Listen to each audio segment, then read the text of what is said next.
des corbeaux sur nos plaines. Amis, entends-tu les cris sourds du pays qu'on enchaîne? Oh, et partisans, ouvriers et paysans, à vos armes. Ce soir, l'ennemi connaîtra le prix du sang et des larmes. Montez de la mine, descendez des collines, camarades. Sortez de la paille, les fusils, la mitraille, les grenades. Oh, et les tueurs à la balle et au couteau, les vite. Oh, et les saboteurs, attention à ton fardeau, dynamite. C'est nous qui brisons les barreaux des prisons pour nos frères. La haine à nos trousses et la faim qui nous pousse, la misère. Il y a des pays où les gens au creux du lit font des rêves. Si nous battus, nous marchons et nous tuons, nous crèvent. Ici, chacun sait ce qu'il veut, ce qu'il fait quand il passe. Ami, si tu tombes, un ami sort de l'ombre à ta place. Demain, du sang noir séchera au grand soleil sur les routes. Sifflez, compagnons, dans la nuit, la liberté nous écoute.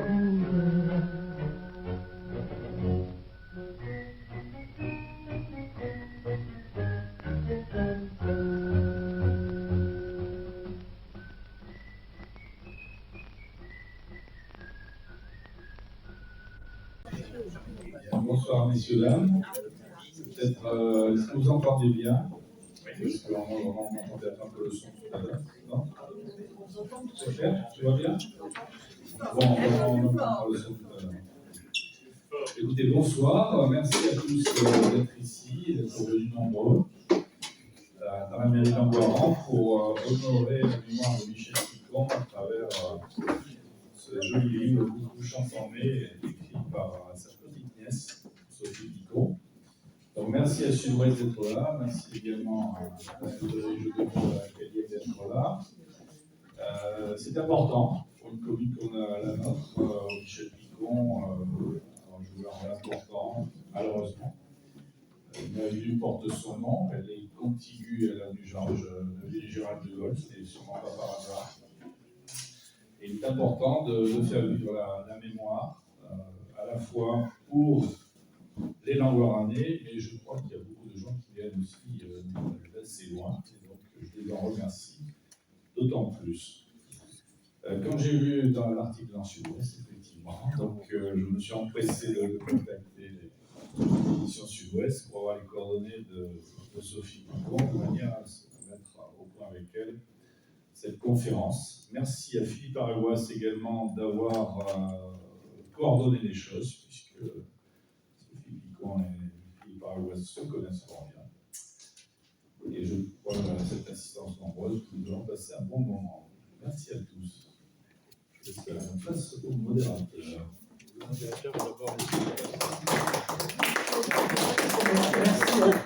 Merci à Monsieur le maire d'accueillir les habitants du village de Tours de Langoiran dans cette mairie de Langoiran qui viennent équipés pour cela. Et donc, c'est avec un grand plaisir que j'accueille ce soir Sophie Picon et Jean-Moïse Breitberg. C'est vraiment très bien que je crois que c'est la première présentation du livre en Gironde. C'est très bien que Langoiran ait ainsi la primeur de la présentation de ce livre, qui est un vrai livre d'historien, mais ça, Jean-Moïse Breitberg va vous parler, vous introduire un peu de cet ouvrage.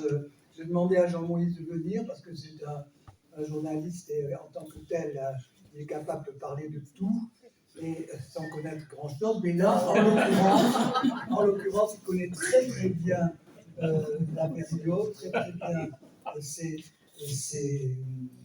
les circonstances dans lesquelles se sont déroulés cet atroce massacre. Et lui-même, cet été, contribué à une commémoration du massacre de 6 juifs qui était à Sainte-Foy-la-Grande. Donc voilà, j'ai imaginé comme ça unir ces deux paroles pour évoquer ces drames de la résistance et de la fin de cet été 44 qui a été si terrible dans nos régions et partout ailleurs en France d'ailleurs. Voilà, je passe la parole à Jean-Louis. Bonsoir à tous. Alors, ce titre-là, le coucou chantant, mais j'imagine que vous vous doutez pour ce que ça signifie. Donc il s'agit, comme vous savez, de ces messages, le titre dans ces messages individuels. Je vais peut-être parler sur le micro, moi je me mieux sur le micro. Vous m'entendez bien là? Non. Oui, là, Vous voulez coller le micro à la bouche et ça marche pas. Oui, alors, voilà, c'est bien. excusez-moi. Oui, donc j'imagine que vous vous doutez pourquoi ce titre, le coucou j'entendais. C'est un des messages qui était adressé par Londres au réseau de résistance pour leur signaler un parachutage, un événement, une action à entreprendre, etc. Donc ce titre, enfin l'intitulé de ce message, c'était genre les carottes sont cuites, etc. Enfin, il y avait des choses où bon, le coucou j'entendais. Je ne l'ai pas décrypté précisément, mais Sophie pourra peut-être nous dire pourquoi ce titre, pourquoi cet intitulé de ce message. Mais en tout cas, je trouve que par rapport à, il comporte en lui, disons à la fois le côté un peu dérisoire et à la fois tragique de ce qui est arrivé. Parce que ces jeunes gens, finalement, très jeunes, ils sont morts de manière, dira-t-on, héroïque, mais ils sont morts pourquoi? Ils sont morts par amour de la France, d'abord, pas par idéologie, très peu. Ils sont morts parce que c'était leur devoir, parce qu'il y avait une force profonde qui les poussait à s'engager. Mais finalement, le résultat de leur action est, il faut le dire, finalement assez dérisoire parce qu'ils n'ont pas réussi à obtenir les armes puisqu'ils sont morts comme on l'a parachuté. Ils sont morts avant. Leur combat était un combat désespéré. Normalement, ils auraient dû décrocher, mais bon, les choses ne se sont pas passées comme ça. Normalement, ils auraient dû se sauver, mais ça ne s'est pas passé comme ça. Et c'est une affaire tout à fait tragique. Alors, le livre de Sophie Picon, c'est bien sûr d'abord un témoignage de, si j'ose dire, si on peut employer le mot, de piété familiale, puisque c'est son grand-oncle qui était un des membres tragiquement mort dans ce maquis. Mais c'est avant tout, d'abord, un travail d'historien, et un travail d'historien tout à fait remarquable, et qui, bon, on a écrit des milliers de titres sur cette période, mais celui-ci, je trouve, condense de manière très intéressante les tenants et les aboutissants d'une période qui finalement reste, malgré tout ce qui a pu être écrit, mal connue. Mal connue à la fois pour ce qui concerne le régime de Vichy, l'occupation, la manière dont l'occupation était organisée, les différentes strates de l'occupation allemande, les différentes strates aussi de Vichy, de l'administration de Vichy, et aussi les différentes strates de la résistance qui s'organisaient de manière extrêmement complexe et voire de manière parfois hostile entre les différentes factions. Puisque au centre aussi de ce livre, il y a l'histoire d'une trahison au sein de la résistance, qui est détaillée de manière, qui est très détaillée dans le livre. Ça montre que les choses ne sont jamais noires ou blanches, on en retire bien sûr aujourd'hui, si j'ose dire, une certaine morale, mais dans les faits, les acteurs de cette période ne savaient ou ne savaient pas ce qu'ils faisaient. Enfin, ils savaient pourquoi ils le faisaient, mais ils ne savaient pas dans quel contexte nécessairement ils le faisaient. Ils ne savaient pas, souvent ils ne connaissaient pas les noms des uns et des autres, ils ne savaient même pas dans quel réseau ils étaient. Donc il faut voir les choses avec la complexité, et je crois que le mérite principal de ce livre, c'est de rendre compte de cette complexité, au-delà bien sûr de l'histoire tragique de ce qui s'est passé. Donc je vais laisser la parole à Sophie Picon pour présenter davantage son livre, et tout à l'heure nous reviendrons peut-être sur certains points plus détaillés. Merci beaucoup. Bonsoir tout le monde. Je voudrais d'abord moi aussi faire mes remerciements, c'est l'usage. Je voudrais remercier M. le maire de Langoiran de nous accueillir, Madame l'adjointe à la culture également, Philippe Aragoise qui a magistralement organisé cette réunion, qui nous a rassemblés ici. Bien sûr, Jean-Moïse, de bien vouloir avoir lu mon livre et de le présenter comme ça. Et mon éditrice, Marie Cardinaux, des éditions Sud-Ouest, qui est là et qui m'a accompagnée ici. Et puis, je ne savais pas qu'il serait là, mais je voudrais remercier, pardon, c'est un peu humour, la famille Bécry, qui est là. Pardon, la famille Bécry, qui est là. Et pour ceux qui connaissent un peu l'histoire de Maquis de Socas, Philippe Bécry est un des survivants de ce combat, et c'est grâce à lui qu'on a appris beaucoup de choses. Donc, le point de départ, vous le savez tous, je ne comprends pas pourquoi, voilà. Le point de départ, vous le savez tous, c'est une histoire familiale pour moi, puisque Michel Picon, mon grand-oncle, a trouvé la mort dans ce combat de la ferme de Richemont, le 14 juillet 1944, sur la commune de Socas. Il était originaire de Langoiran. Je remercie aussi la famille, qui est là très nombreuse, et je suis très touchée. Et j'ai voulu, parce que j'ai fait des études d'histoire, que c'est une matière que j'apprécie, qui m'intéresse énormément, qui m'aide à comprendre le monde. J'ai voulu dépasser cette histoire familiale et essayer de comprendre la complexité historique de cet événement. Parce que l'histoire, c'est une science critique. Elle doit chercher à expliquer, et elle ne doit pas chercher à émouvoir. Je suis partie de ces postulats pour comprendre ce qui s'était passé à la ferme de Richemont. Et la difficulté principale, la première difficulté, c'est qu'au lendemain de la guerre, c'est l'émotion qui a tout emporté. Et il a dominé le récit qui a été construit autour de la ferme de Socas. On a voulu raconter l'histoire de ce groupe à partir de sa mort tragique en faisant un groupe homogène, des lycéens venus tous de Montaigne, tous catholiques, tous motivés par le même engagement. Et quand je me suis plongée dans les archives, j'ai trouvé des choses un petit peu différentes et aussi extrêmement intéressantes et enrichissantes. Alors, les archives, qu'est-ce que c'est quand on veut écrire l'histoire de la résistance ? Ce sont ce qu'on appelle les dossiers d'homologation. C'est-à-dire que quand un résistant est décédé, ou même s'il a survécu à la guerre et qu'il souhaite faire reconnaître son action, il remplit un dossier administratif dans lequel il fait état de ses actions. Et ces dossiers permettent soit d'obtenir des décorations, des reconnaissances officielles, et même si par exemple c'est un père de famille qui est décédé, eh bien, que ses enfants soient pris en charge pupille de la nation. Donc j'ai consulté les dossiers de tous les garçons qui étaient morts à Socas. Et dans ces dossiers,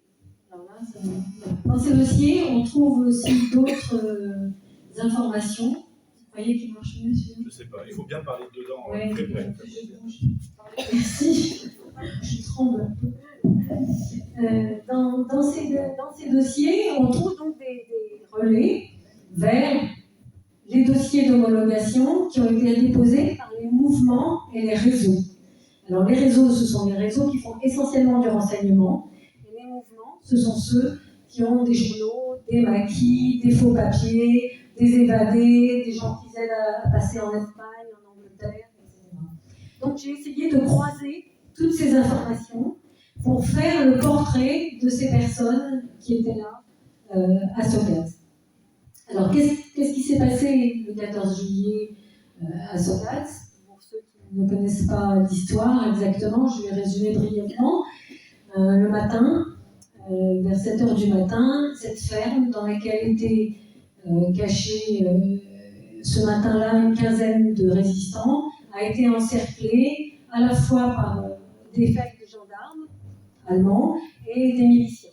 On les estime à peu près à 70. Ils étaient arrivés en car de Bordeaux, et ils s'étaient garés à l'écart de la ferme et ils allaient encercler la ferme. Cette ferme dans lesquelles les garçons étaient endormis si tôt le matin. Elles n'avaient pas de communication intérieure, ce qui fait qu'il y avait dans deux chambres, d'un côté de la ferme, il y avait un groupe, et dans l'autre partie de la ferme, il y avait le lieutenant, François Bossé, il y avait Philippe Begri, qui faisait office de cuisinier, et il y avait deux tirailleurs marocains évadés des camps de Saint-Médard-en-Jalles, des camps de prisonniers nord-africains, et qui avaient rejoint le maquis. Eux, les deux Marocains étaient réveillés, donc ils ont entendu les assaillants arriver, et ils se sont tout de suite, ils ont tout de suite appliqué la consigne du repli, qui a expliqué Jean-Moïse, des résistants ne devaient pas se battre quand ils étaient attaqués. Il fallait qu'ils s'enfuient, parce que c'était forcément des forces disproportionnées. Par contre, le lieutenant qui a été réveillé par le bruit s'est précipité à une fenêtre, et donc il est mort le premier. Il a reçu tout de suite des balles dans le plein cœur. Et Philippe Begri, qui était avec lui, il a donc vu mourir, s'est défendu. Il est allé prévenir ses copains par la fenêtre en leur disant « nous sommes attaqués ». C'est le dernier contact. Et lui, il s'est défendu avec sa mitraillette 7 et les armes qu'il avait. Il a combattu autant qu'il pouvait. Et il a eu le temps de sauter et lui aussi de rejoindre ce qui avait été creusé, la tranchée creusée, pour pouvoir s'échapper à travers la langue. Donc c'est pour ça que nous avons pu avoir son témoignage, parce qu'il a réussi à sortir. Les autres n'ont pas eu le temps de sortir, et donc ils se sont défendus pendant 3 heures contre la milice et les faits gendarmes. Et comme ce combat durait longtemps, ils ont réussi à tuer quand même un fait gendarme, à blesser un Allemand, blesser un milicien. Ça a commencé à agacer le lieutenant allemand qui commandait l'opération. Et il est donc allé à la Brède, qui n'est pas très éloigné, il est allé chercher un canon de 70, et là, à coup d'obus, ils ont bombardé la ferme. Mon oncle Michel est mort instantanément sous les obus, on l'a retrouvé avec la d'obus dans la tête, et les autres ont essayé de sortir. Et bien sûr, ils essayaient de courir le plus vite possible vers les sous-bois, et là, ils ont été abattus de façon et achevés ensuite. Donc voilà l'histoire du combat de la ferme de Richemont. Alors à partir de là, j'ai cherché qu'est-ce que c'était qu'un maquis. Qu'est-ce que c'est qu'un maquis de résistant. Là, ce micro, En fait, Sophie, il faut que je mette tout près de la bouche. il faut pas que tu appuies sur ton bouton. Appuie-le sur ton bouton. D'accord, excusez-moi. Voilà. Donc à partir de l'histoire de ce maquis, j'ai cherché ce que c'était qu'un maquis. Alors un maquis en juin 1944, parce que celui-là a été créé au mi-juin 1944, c'est un maquis de l'issue du débarquement. Les informations du débarquement, c'est un peu l'euphorie. Et même De Gaulle, quelqu'un de très euphorique, et le général Koenig appelle, après le 6 juin, ils appellent les jeunes Français à rejoindre les maquis, parce qu'il faut falloir combattre l'armée allemande. Et il y a en effet un afflux. Il y a à peu près 100 000 maquisards dans toute la France en juin 1944. Donc c'est très compliqué à gérer, très compliqué à armer. Et là, il y a un recul. Les autorités de la résistance disent non, finalement, faites attention, regroupez-vous en petites unités, ne combattez pas, faites plutôt du sabotage. Et d'ailleurs, donc il y avait un plan de sabotage qui avait été développé par le BCRA, le service de renseignement à Londres, qui demandait aux résistants de saboter les voies ferrées, les voies de communication, les télécommunications, etc., pour empêcher l'armée allemande de circuler. Et ils étaient chargés de cela, et donc ils sont allés repérer, notamment le pont du chemin de fer qui passe à Barsac de la ligne Lancôme-Bordeaux. C'était leur objectif. Ils devaient saboter ce pont. Et puis, le 16 juillet, ils devaient recevoir donc un parachutage qui leur était annoncé par ce message, en effet, de la radio de Londres. Le coucou, je t'entendais, ils écoutaient la radio de Londres avec des piles le soir, à la nuit tombée, pour savoir quand est-ce qu'ils recevraient ces armes. Et à partir de là, ils devaient quitter ce lieu, et ils devaient rejoindre en Charente d'autres groupes qui étaient mieux constitués, plus solides qu'eux, et petit à petit, les FFI, l'objectif c'était de les intégrer dans l'armée de libération de la France et reconstituer une armée de conscrits, une armée nationale, une armée de volontaires, voilà. Alors, ils n'ont pas eu le temps, bien sûr, puisqu'ils ont été attaqués avant, et quand même, Philippe Begri, qui lui a survécu, lui, c'est ce qu'il a fait. En fait, une fois qu'il a été dégagé et qu'il a attendu dans les bois de savoir ce qui arrivait à ses amis, et comme il ne se passait rien, qu'il a compris qu'ils avaient tout été tués, il a été exfiltré par des habitants de la région, et il a rejoint Toulouse. Il a participé à la libération de Toulouse et il s'est engagé dans l'armée et il a participé à la libération de l'Hérault. Donc c'était vraiment ça leur objectif, c'était libérer la France. Ils avaient certains d'entre eux, donc étaient arrivés à se mettre rassemblés dans ce maquis de manière très spontanée au dernier moment, dans l'enthousiasme du débarquement américain et de la certitude que la guerre allait finir par être gagnée. Mais un certain nombre d'entre eux avaient déjà agi dans la résistance. Et c'est le cas du lieutenant. Le lieutenant est très caractéristique de comment on utilisait, entre guillemets, les résistants, on les organisait. C'est un garçon qui est parisien, qui est juif, qui quitte Paris en 1940 parce que il pense que d'aller en zone libre c'est moins dangereux pour les juifs que de rester à Paris, et très vite il s'engage dans la résistance. Donc il a un parcours, il est fait prisonnier assez tôt, il connaît la prison de Montluc de Lyon. Une fois qu'il en est libéré, il rejoint des maquis dans les Alpes, dans la région de Grenoble. Et là, il est grillé un jour.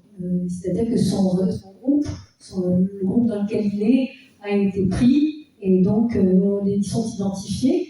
Et c'est là où il rejoint le mouvement qui s'occupait de lui, qui lui donnait des fonctions, qui s'appelle le Service National Maquis, et qui dépendait du mouvement Combat d'Henri Freinet. Et ils lui disent, tu es grillé, tu vas partir en Gironde. Il faut tout faire en Gironde. Il n'y a plus rien. Donc il part en Gironde. Et là, malheureusement, nous avons assez peu d'informations sur avec qui il était en contact en Gironde, comment il a fait pour monter ce maquis, sous les ordres de qui il a monté ce maquis. La résistance, c'est ça le problème, c'est que par définition, c'est secret. Donc tout n'est pas écrit.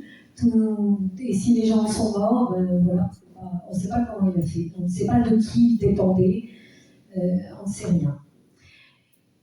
On ne sait pas non plus comment il est arrivé au lycée Montaigne et comment il a eu l'idée de recruter ce n'étaient pas des lycéens, c'était des garçons en classe préparatoire. Donc vous aviez 4 garçons qui étaient en préparatoire HEC, qui dissimulaient la préparatoire de Saint-Cyr. Puisque comme depuis novembre 1942 et l'occupation complète de la France par les Allemands, l'armée française était dissoute, il n'y avait plus d'école militaire pour devenir officier. Donc on les mettait en classe préparatoire HEC en attendant qu'un jour peut-être on puisse passer les concours pour devenir officier. Donc là il y avait effectivement Michel Picon, il y avait Jean Dietlin, Jean-Pierre Bourron et Roger Sabaté. Donc 4 copains de la même classe.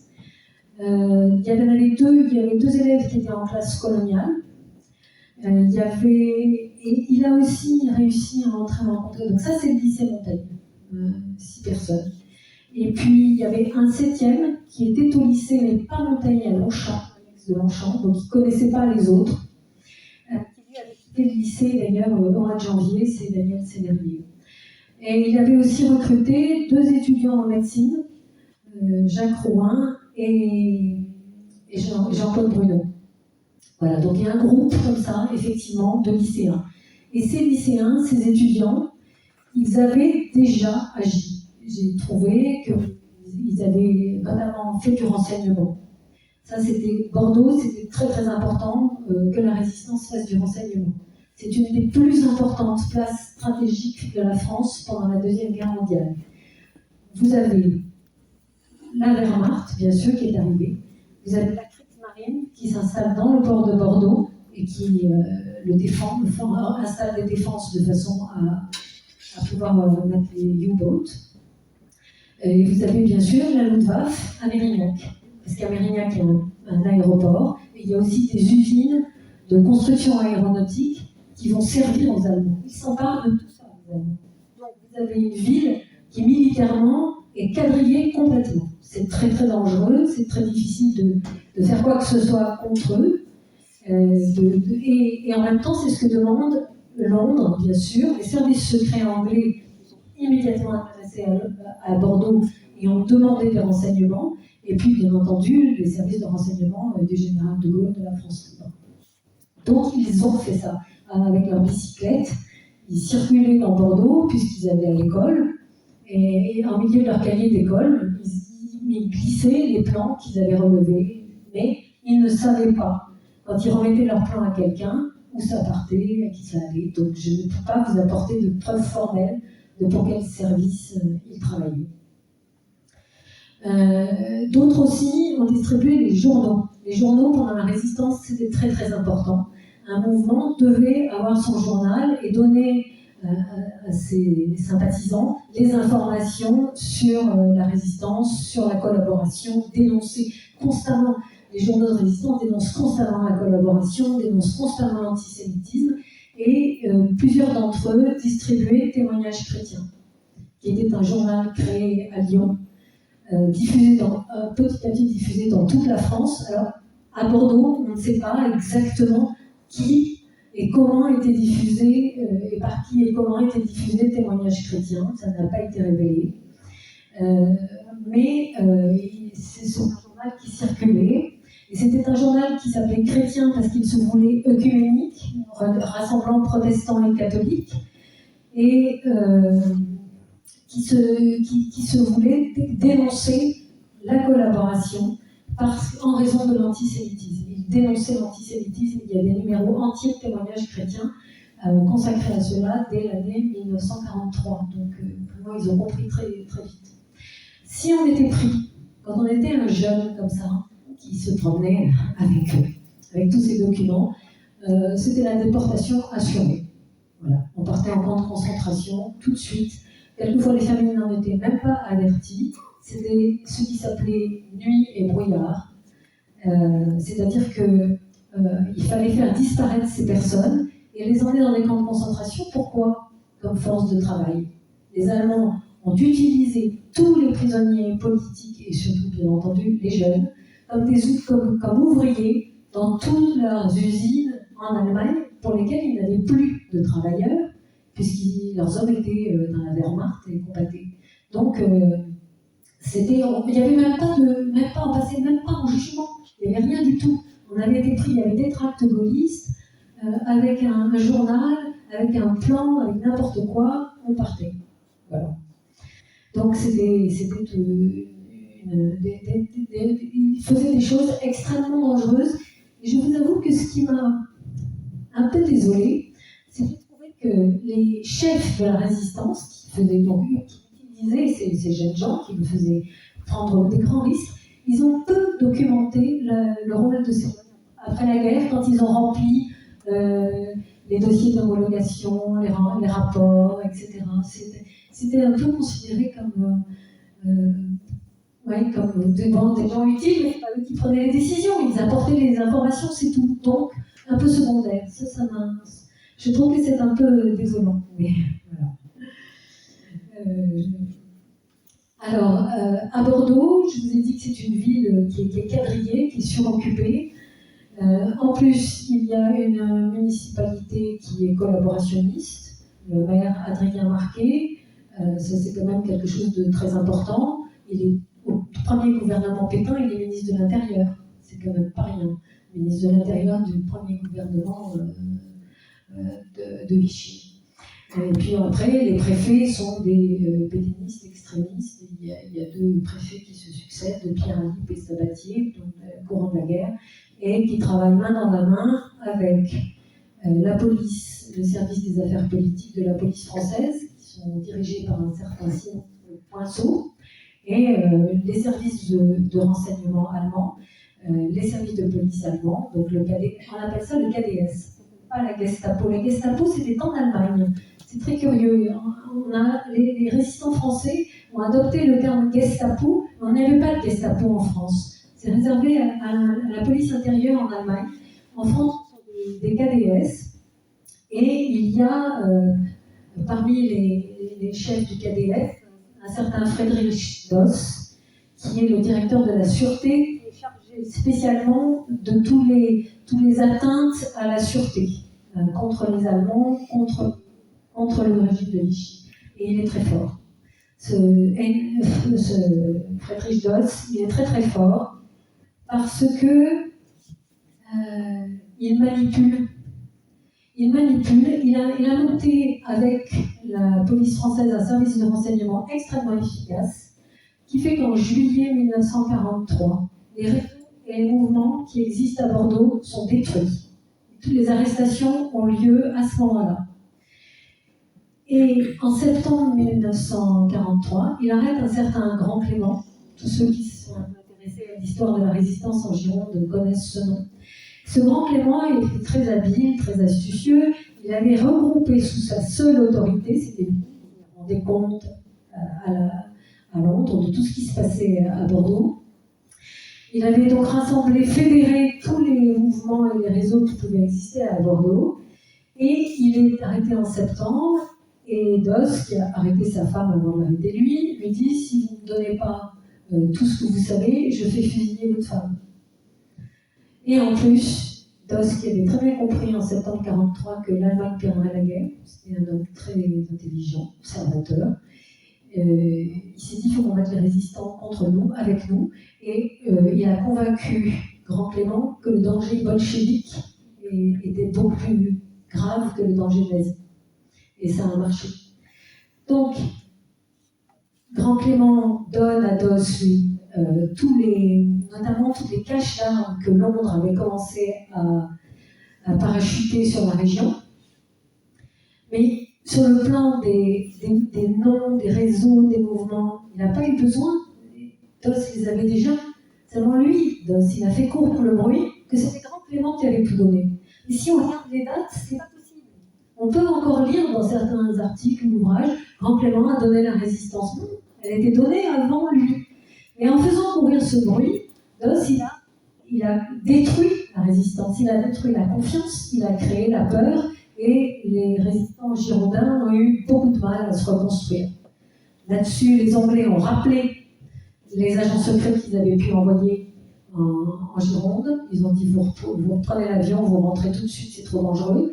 Le colonel Rollo, qui était chargé de l'armée secrète, c'est l'organisation militaire avant les FFI, c'est la première appellation. Pareil, il prend la route de l'Espagne, il rentre. Et il s'en va. Et voilà, il ne reste que des petits confettis de petits groupes qui ont réussi à rester cachés. C'est pour ça qu'au printemps 1944, c'est pour ça qu'arrive François Mossé et qu'ils essaient de reconstruire des maquis, mais peu pour s'appuyer, peu d'aide, peu de... Donc ce que je voulais expliquer, c'est que c'est pas seulement parce que quelqu'un un jour a trahi le maquis de Richemont et a dit aux miliciens et aux Allemands où ils se trouvaient pour qu'ils puissent venir l'attaquer que ce maquis a disparu. C'est aussi parce que c'est un maquis qui n'avait pas d'appui, qui n'avait pas de... Effectivement, c'est pour ça qu'ils envisageaient de quitter le terrain et de remonter vers la Charente, où là, les choses étaient un peu plus sûres. Voilà. Donc voilà ce que j'ai pu apporter sur ce maquis, sur cette organisation, et toujours avec le souci de resituer dans un contexte. Un maquis, ça n'est jamais quelque chose de hors sol. C'est jamais un groupe qui est là comme ça par hasard. C'est dans le cadre d'une construction, Et la construction de la résistance en Gironde, elle était abîmée, elle était vraiment en mauvais état. Voilà ce que je voulais vous raconter ce soir. J'espère que ça vous a un peu éclairé sur cette histoire. Et si vous avez des questions, des commentaires, ou si Jean-Moïse veut développer quelque chose, je lui passe la parole.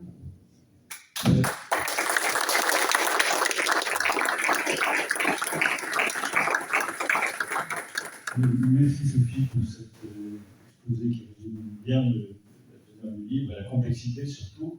Et en fait, c'est ce qui ressort aussi à la fin du livre, c'est ce qui ressort à l'ensemble de vos propos. C'est qu'en fait, cette résistance girondine, bon, autant on peut l'admirer pour son courage, autant pour sa force morale, surtout, je dirais, autant sur le plan militaire, elle n'a pas fait grand-chose. Il y a eu très peu de combats, il y a eu très peu de choses. Bordeaux, il n'y a pratiquement pas eu de combat à la libération. Il s'est passé très peu de choses. Si on compare avec les Millières, si on compare avec d'autres régions de France, comme la Dordogne, le Limousin, ou la Corrèze, il n'y a rien eu. Il y a eu des choses en Gironde, il y a eu très peu de choses sur le plan militaire. Il y a eu très peu d'Allemands tués. Bon, voilà, ça c'est une chose.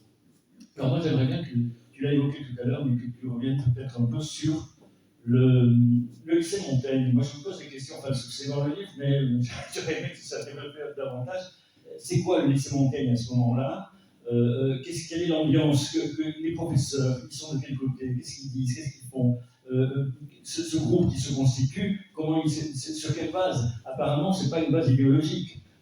C'est vrai que l'histoire de la résistance, pendant des années, pendant longtemps, a été un petit peu, il faut dire les choses, hein, je ne veux pas du tout minimiser le rôle des communistes dans la résistance, mais enfin, ça a quand même été énormément phagocyté par les communistes qui se sont attribués, qui ont à juste titre revendiqué un rôle important, mais enfin, je veux dire qu'il y a eu énormément de résistants qui n'étaient pas communistes. Il y a eu beaucoup de résistants qui venaient de la droite, ce qu'on appelle aujourd'hui l'extrême droite, des royalistes, des croix de feu, des gens qui venaient de l'Action française. On en parlait avant le repas. Moi, dans ma région, en fait, c'est pas le monde. Quelqu'un qui a rendu énormément de services, qui a été le premier agent de renseignement de la Force libre, qui était Louis de la Grandoni, qui a créé le réseau Confrérie Notre-Dame, c'était le nom parle, c'était un catholique et de droite, et d'extrême droite, et qui a rendu des services énormes à Londres et à la résistance en France. Donc je reviens à ce que je disais, qu'est-ce qui les unissait ces jeunes, sur quel était leur lien, quel était le ciment qui les unissait, et à l'intérieur du lycée Montaigne, par exemple, je me suis aussi interrogé, c'est un ensemble de questions, Jacques Glotz, qui était élève, qui était juif, il était élève au lycée Montaigne. Comment ça se passait? Il est arrivé avec François Mossé. Ah oui, alors, bon, cette précision. Voilà. Donc, alors, je n'ai pas spécialement étudié le lycée Montaigne. Je crois qu'au lycée Montaigne, c'était comme partout. Il y avait des professeurs résistants, des professeurs collaborateurs. Et surtout, on ne devait rien dire de ce qu'on pensait ou si on militait pour quelque chose, parce que sinon, on pouvait être dénoncé. Donc, je ne pense pas que le noyau, ce soit le lycée Montaigne. C'est vraiment des copains entre eux. Alors, François Mossé, Jacques Glotz, François Mossé, arrivé de Paris puis de Grenoble, ils sont tous les deux juifs. Et donc, eux, ils ne connaissent rien ni personne. Et donc, je ne sais pas, je n'ai pas trouvé comment ils sont entrés en contact avec le lycée. Après, ce sont des amis, et je pense que ce sont des amis qui partagent les mêmes convictions. Ce sont ces garçons, ce que je dirais d'eux, moi, c'est que ce sont des républicains. Voilà. Ils ne supportent pas à la fois l'occupation du pays par les Allemands, l'idéologie nazie, ils sont contre, et ils n'acceptent pas l'État français. Et quand on observe, ils étaient soutenus par leur famille. Michel Picon était soutenu par sa famille, qui était gaulliste dès le début de la guerre. C'est le cas aussi de Jean-Pierre Bourron, c'est le cas des Diatlin, c'est le cas des Bégris. Ce sont des familles, de toute façon, même si eux n'étaient pas dans l'action, n'étaient pas favorables à Vichy. Voilà ce qui les unissait, et puis c'est coopté par amis. Michel Picon, Roger Sabaté, c'était le duo. Daniel Diatlin, il avait fait revenir son copain Philippe Bégris, qui était à ce moment-là, lui, qui était originaire de Bordeaux, mais qui n'était pas au lycée Montaigne, et qui était qui était à Paris en classe préparatoire. Il lui dit, on va aller au maquis, viens nous rejoindre. Voilà, c'était ça le groupe. Et puis, ceux qui avaient donc déjà milité avant que les réseaux soient détruits, c'est-à-dire Michel Picon et les Dietlin, ils ont relevé les plans. Donc, des plans du port de Bordeaux, des plans de la base de Mérignac, des plans des positions allemandes dans la ville. Et puis, Lucien Haner et Daniel Dietlin, ils ont distribué des témoignages chrétiens. Voilà. Donc, je pense quand même que leur regroupement, c'était ça. Et puis après, les autres, ceux qui sont arrivés, les derniers au maquis, qui sont arrivés alors qu'ils n'avaient rien fait avant, ils sont arrivés parce que c'était ça y est, ils se sont dit c'est bon, quoi. On peut y aller, il y a eu le débarquement, on va les abattre.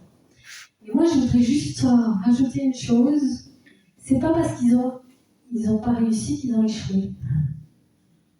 Voilà. Je pense que rien que le fait qu'ils aient fait quelque chose, c'était très important. Et je souligne que c'était encore plus important parce qu'ils étaient dans un endroit où c'était très difficile.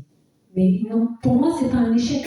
Il suffit qu'il existe des gens qui s'opposent, qui réagissent, qui refusent, jusqu'à la mort pour eux, pour que ça compte, que ça soit comptabilisé dans le fait que l'idéologie nazie, elle a finalement quand même été éradiquée. Elle a été aussi grâce à eux. Tu crois pas ? Si, tout à fait. Peut-être donner la parole à la salle.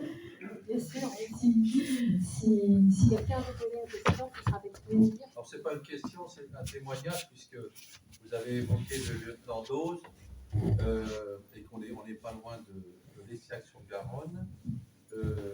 Il y a eu les combats de l'Essiac-sur-Garonne le 14 octobre 1943, dont on a commémoré le 80e anniversaire. Donc, 14 octobre 2023, ça tombe bien, c'était un samedi, donc ça arrangeait tout le monde, avec la famille Duboué, donc sa femme, sa fille, Suzanne, et donc un représentant du Special Operation Executive, qui était le major Charles Hayes, qui malheureusement n'a pas trouvé de traces, qui a été déporté. Oui, il a été déporté, il est mort en déportation. Il a dû mourir très rapidement en déportation. On le sait, on a son acte de déportation dans les archives. Ah, très bien, ça m'intéresserait éventuellement. Oui, mais si vous me laissez vos coordonnées, je les envoie. Ah, volontiers, oui. Et simplement pour dire que c'est le lieutenant Dose, enfin lieutenant, le grade, ça ne veut pas dire grand-chose, mais qui était à la tête du dispositif qui a encerclé ce qu'on appelait à l'époque le chalet de la Résistance à l'Estac-sur-Garonne, hein, et donc il ne reste plus. Je vous invite d'ailleurs, quand vous êtes sur la route de Bordeaux, en allant sur Cadillac, à ma droite, après l'arrêt de bus, vous avez une stèle qu'on a un peu retapée. C'est pareil, il ne faut pas oublier non plus les stèles, les monuments. C'est un signe de mémoire, voilà. Et je suis d'ailleurs, ce que j'ai trouvé de très étonnant, c'est que lorsqu'il y a eu le procès de Doss à Bordeaux en 1953, Jean Duboué est venu témoigner en faveur de Doss. C'est stupéfiant. Et Doss, il était tellement habile qu'il a été arrêté en 1945 au Danemark. On l'avait envoyé, c'est pas possible. Arrêté en 1945 au Danemark et il a été renvoyé en France pour être jugé. On l'a gardé en prison parce que comme il avait beaucoup d'informations sur la résistance, il y avait différents procès, il servait de témoin, il était très utile. Et il a construit sa défense, il a fait ça tranquillement, comme il était jugé en 1953, il a eu tout le temps de construire sa défense. Sa défense, ça a été de dénoncer les rivalités entre résistants et les trahisons, dont on n'a pas pu vérifier si c'était vrai ou pas. On l'a comme cru sur parole.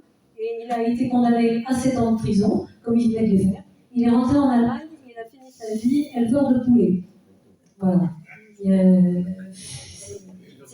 C'est assez étrange ce qui s'est passé par rapport à Doss, alors que tout de suite à la Libération, le colonel Franck, qui était responsable de la milice à Bordeaux, a été fusillé le 14 octobre 1944.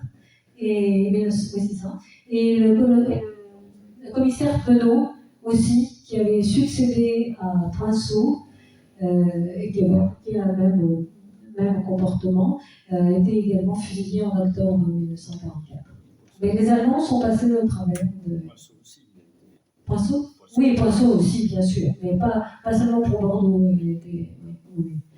Mais par contre, Doss, c'était quelqu'un de très fort, malheureusement. Est-ce qu'il y a une autre question? Oui. Est-ce que vous avez identifié les miliciens qui ont participé à l'attaque de Soukhat? Je vais vous dire pourquoi. Parce que nous savons que Langoiran était le village où il y avait paraît-il le plus de miliciens. Ils avaient été recrutés à l'Action française par une châtelaine des environs, voilà. Et donc les noms se sont sus, puisque beaucoup ont même changé de nom. Donc c'est attesté par une historienne sérieuse que nous connaissons tous, je ne citerai pas en son absence. Donc voilà, je dis, il y avait aussi Picon, mais il y avait des miliciens d'un village. Et donc, est-ce que certains auraient pu participer à l'attaque et se retrouver là-bas dans ce massacre? Alors aujourd'hui, on peut consulter aux archives départementales de la Gironde tous les dossiers de cours de justice de la Libération. Donc j'ai consulté tous les dossiers de tous les miliciens qui ont participé au combat de l'affaire de Richemont. Je n'en ai trouvé aucun originaire de Langoiran. Ils ont tous eu des condamnations, sans des peines de prison. Voilà. Aucune condamnation à mort pour eux, bien sûr. Mais tous condamnés à des peines de prison. Je n'ai pas spécialement travaillé sur la milice en Gironde, donc je ne sais pas s'il y en avait une proportion plus grande à Langoiran ou pas. Je n'ai pas l'impression, mais je ne peux pas. Je n'ai pas regardé les dossiers des autres miliciens, donc je ne sais pas.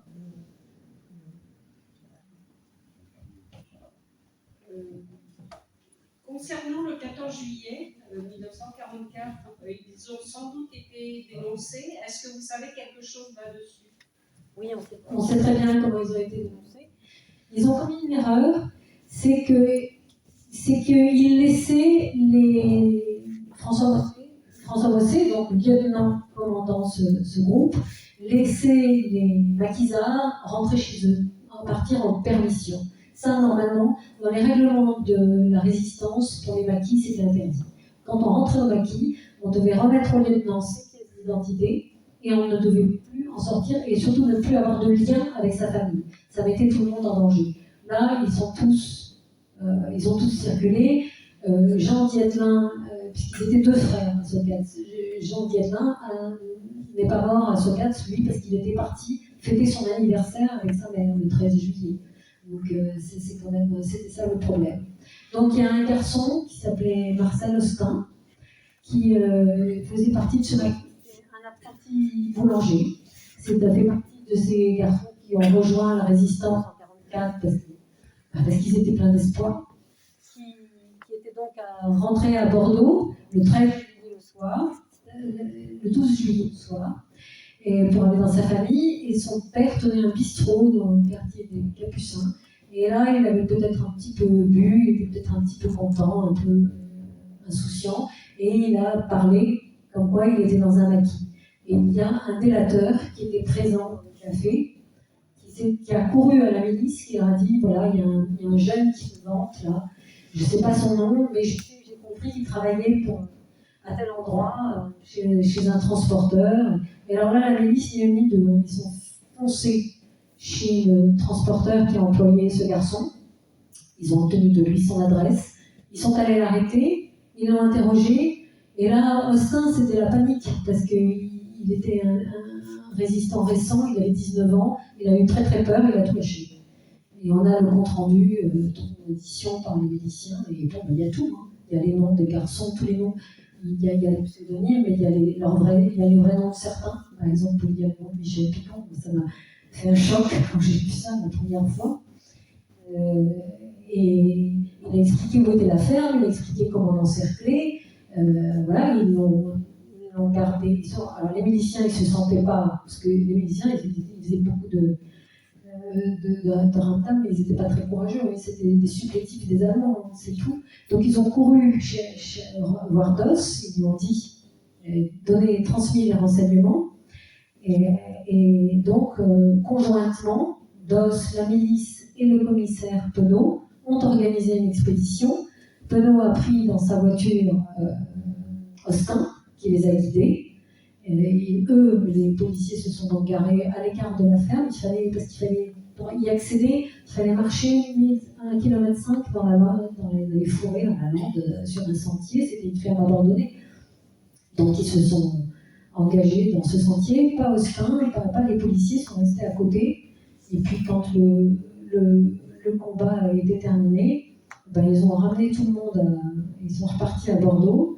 Ils se sont arrêtés, alors d'abord ils ont arrêté Jean-Pierre Bourron, qui revenait de sa permission à lui aussi, et ils l'ont incarcéré au Fort du Havre. Il fait partie des fusillés, les derniers otages fusillés à Souges le 1er août 1944.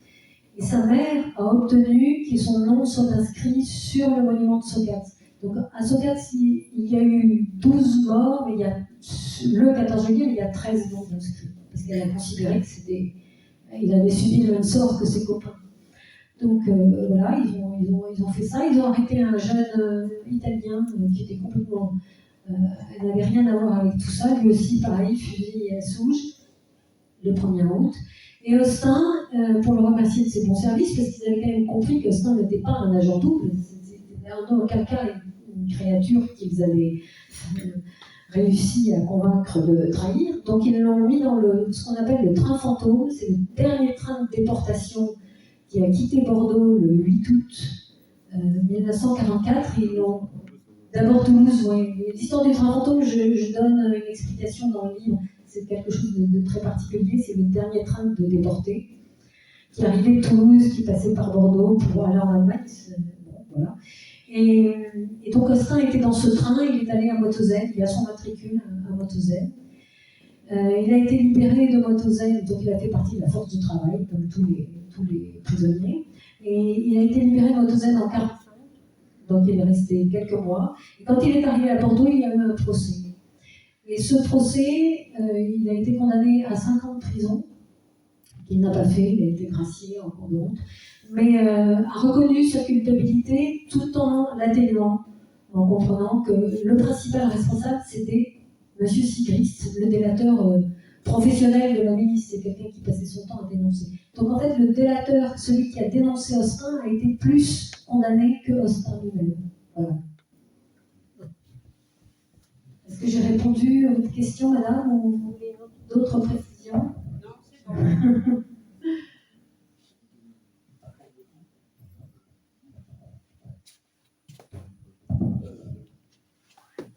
bon.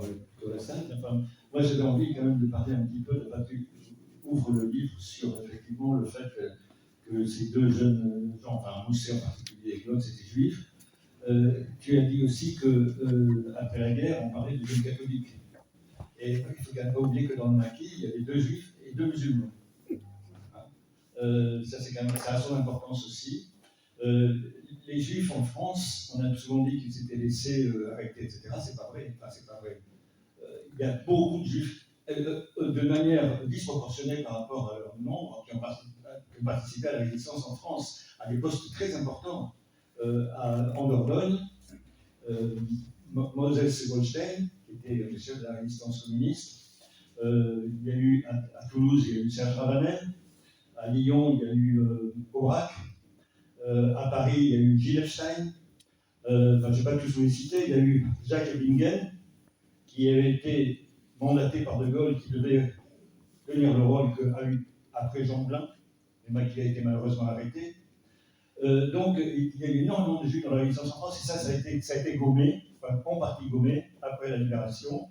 C'est-à-dire que je tape sur les communistes, non, pas seulement, je peux taper sur beaucoup d'autres gens, mais il y a eu un livre qui a été écrit dans les années 60 par Henri Diamant, qui s'appelait « Héros juifs de la résistance française ».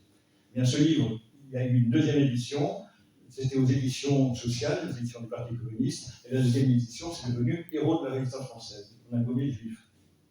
Donc il y a eu une volonté, notamment chez les communistes, parce qu'effectivement, il y avait ce qu'on appelait la FTP-MOI, n'est-ce pas? C'était les frontières partisans, main-d'œuvre immigrée. Bon, vous avez suivi ça, j'imagine, avec Manouchian, etc. Et tous ces gens qui étaient soit arméniens, soit républicains espagnols, soit pour certains antifascistes italiens, et il y avait beaucoup de juifs parmi eux, de juifs d'Europe de l'Est. Donc, ce n'étaient pas des Français, contrairement à Mousset, etc. Ces gens-là, on a complètement minimisé leur rôle parce qu'il fallait, à tout prix, après la guerre, que la résistance fut un mouvement patriotique, et le Parti communiste s'est appelé là-dessus, c'était qui aime davantage la France que les communistes. Bon, c'était ça qui est plus français que nous. Hein, c'était ça le leitmotiv, c'est ça qu'on entendait. Donc voilà, donc je voulais rappeler ce fait. Et c'est vrai que aussi, il y a le fait qu'on a tout de suite, très vite, non seulement là-dessus, on a très vite enjolivé, on a très vite gommé ce qui pouvait être gênant, on a très vite. Ça a été très rapide. Hein. Moi, Philippe a rappelé tout à l'heure que j'ai participé le 4 août, au 80e anniversaire, c'était la première fois d'ailleurs pour commémorer le massacre de 6 juifs qui ont été tués à Sainte-Foy-la-Grande, enfin à côté de Sainte-Foy-la-Grande, qui habitaient Sainte-Foy-la-Grande. C'est d'ailleurs un des rares massacres de juifs en France, des juifs arrêtés, déportés, et massacrés, comme ça s'est passé en Ukraine, en Pologne, sur le sol français. À ma connaissance, il n'y a eu que 5 fois, et puis les puits de Guéry dans le Cher. Enfin, c'est une parenthèse. Et ce que je voulais dire, c'est que j'ai eu tout récemment le compte-rendu de ce massacre qui a été fait par le consistoire israélite de Bordeaux, qui venait juste de se reconstituer en 1944, et ils disent que ce sont les Allemands qui les ont tués, alors qu'il n'y avait pas un Allemand. Ils ont été tués par le Corps des volontaires français, qui était un mouvement équipé, payé par les Allemands. Il n'y avait que des Français, et ça a été constitué, c'était dirigé par un certain Besson-Rapp, et qui a été constitué par le capitaine Gartner de Bordeaux, que tu cites dans ton livre. Voilà, pour dire que les choses ont très vite, après la libération, été édulcorées, changées, modifiées. Voilà. Alors, je voudrais revenir sur 2 points par rapport à ce que Jean-Louis vient d'expliquer. Le premier point, c'est qu'il y a aussi beaucoup de juifs qui n'ont pas voulu qu'on dise qu'ils étaient juifs, parce qu'ils ne voulaient pas qu'on dise qu'ils avaient combattu parce qu'ils étaient juifs qui combattaient le nazisme. Ils voulaient combattre parce qu'ils étaient français et qu'ils étaient républicains.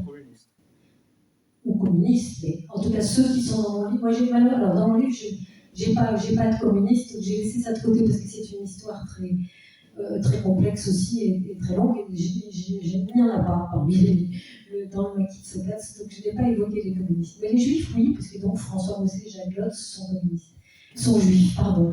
Mais ils ne sont pas. Finalement, c'est l'antisémitisme qui les rend juifs. C'est ça qui est invraisemblable. Eux ne se considéraient pas, avant de risquer d'être déportés pour le judaïsme, ne se considèrent pas comme juifs.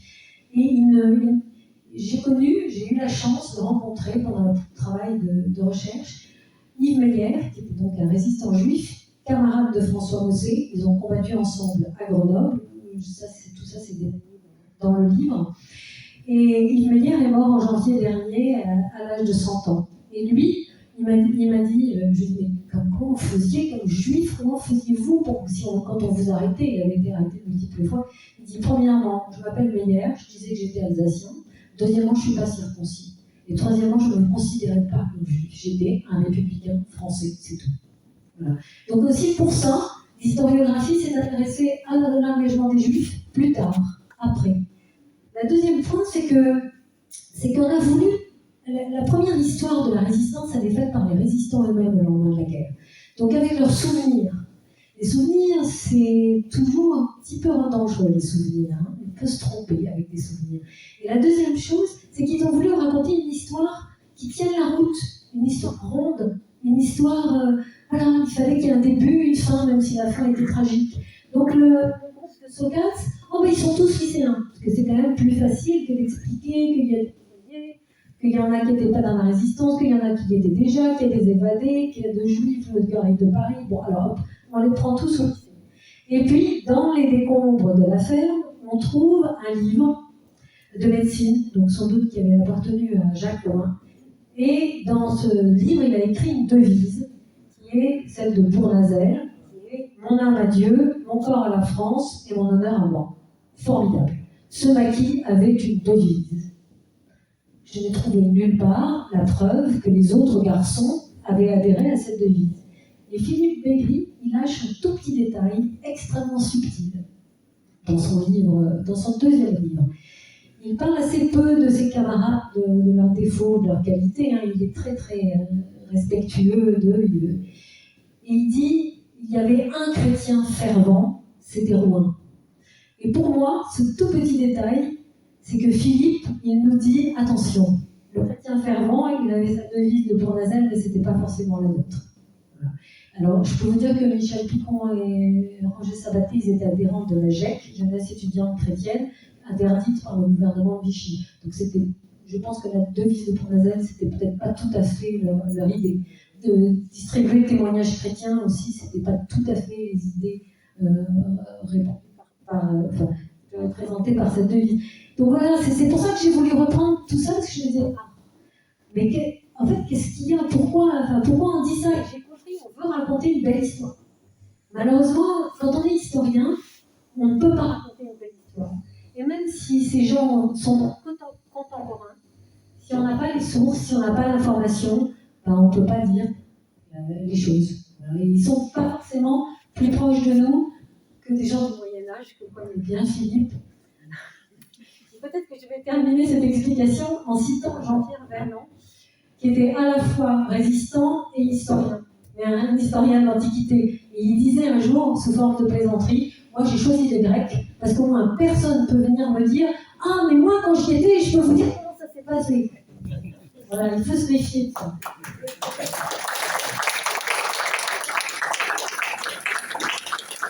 Donc, merci Sophie pour cet éloge de l'histoire, qui me touche particulièrement.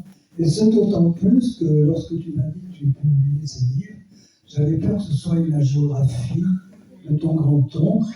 Justement, pas du tout.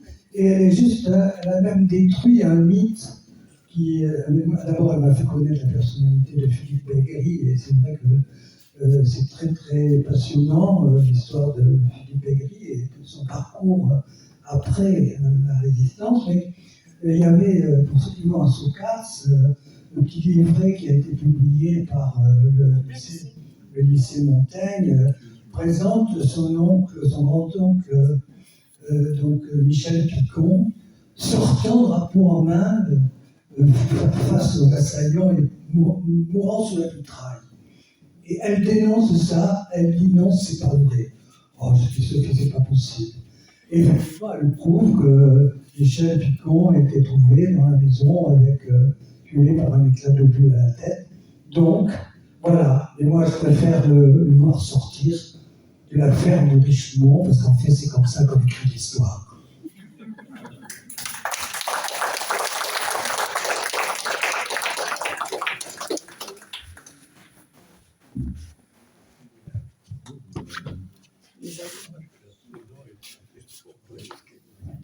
Merci beaucoup, merci aux conférenciers. C'était passionnant, effectivement, et c'est toujours important. Il reste peu de témoins maintenant, effectivement, donc c'est important que de pouvoir transmettre grâce à ces écrits et grâce à ce travail colossal, visiblement, de recherche que vous avez fait sur à la fois votre grand-oncle, mais également toute cette époque. Donc, merci encore et merci à tous d'être venus aussi nombreux. C'est un grand plaisir. Bonne soirée.